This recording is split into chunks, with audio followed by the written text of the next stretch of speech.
тоҷикистон аз ҷиҳати истеҳсоли нерӯи сабз дар ҷаҳон дар ҷойи шашум қарор дораду дар кишвар бештар ба бунёди нерӯгоҳҳои барқии обӣ таваҷҷӯҳ зоҳир карда мешавад. аммо ихтироъкори ватанӣ ҷумъабой шамсиддинов таҷрибаи худро дар сохтани нерӯгоҳи бодӣ санҷид ва то ҷое муваффақ низ шуд.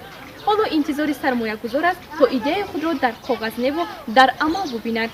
нақшаи нерӯгоҳи бодӣ аз ҷониби ҷумъабой шамсиддинов ходими илмии институти зироаткории академияи илмҳои тоҷикистон дар вилояти хатлон ҳанӯз соли 2014 таҳризӯи пешниҳод гардида буд. ихтирои ӯро бошад муассисаи давлатии маркази патенту иттилооти вазорати рушди иқтисод ва савдои ҷумҳурии тоҷикистон пазирофт. тарзи таназ тарзи давзадан имконият медиҳад ки шамол пурра ва зиёдтар истифода бурда шавад. қувваи шамол пурра фақат барои давзандани асбоб меравад табна. барои чи се ҷузъа сохта шудагӣ.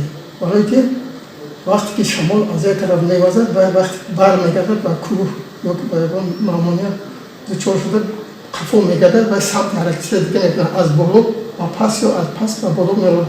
барои ҳамин ба ин қисмҳои дигар васл карда шудагӣ ки ҳамин имконият медиҳад ки шамол пурра истифода бурда шавад новобаста аз самти ҳаракати бод.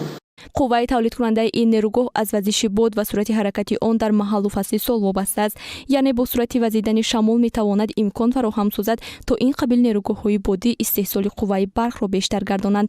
бояд гуфт ки дар ин ихтироъ тарз ва шакли нави то ҳол истифода нашудаи нерӯгоҳҳои бодӣ пешниҳод шудааст ки метавонад барои самти нави тадқиқот асос гардад. чуноне ки худи ихтироъкор мегӯяд ин нерӯгоҳро метавон ҳаҷман тағйир доду шабеҳ ба сирки давлатии тоҷикистон бунёд кард.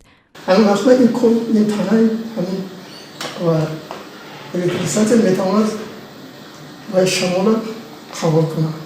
нерӯи барқи шамола ҳар хеле самтдошуда қабул мекунад. имконият дорад. ина зиёд кардан мумкин вобаста ба ғавси шамол вобаста ба ҷои маҳалли истифодабарӣ миқдори ҳамин танаҳоша зиёд кардан мумкин. ҳозир инҷа сета нишон мебаред метавонید 5 تا 10 تا کلمه فرق نداره.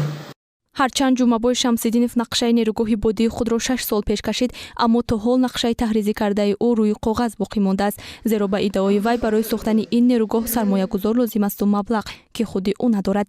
ба гуфтаи ин ихтироъкор сохтани ин қабил нерӯгоҳҳои бодӣ дар ҳудуди шаҳрҳо, ҷангалзорҳои тропикӣ, марғзорҳо, чарогоҳҳои баландкӯҳ, коргоҳҳои хурди кӯҳӣ имконпазир аст. дар кишварҳои аврупо нерӯгоҳи бодии сохти ҳолландӣ ба таври васеъ истифода мешавад, вале дар кишвари мо истифодаи чунин нерӯгоҳҳо ки дида намешавад.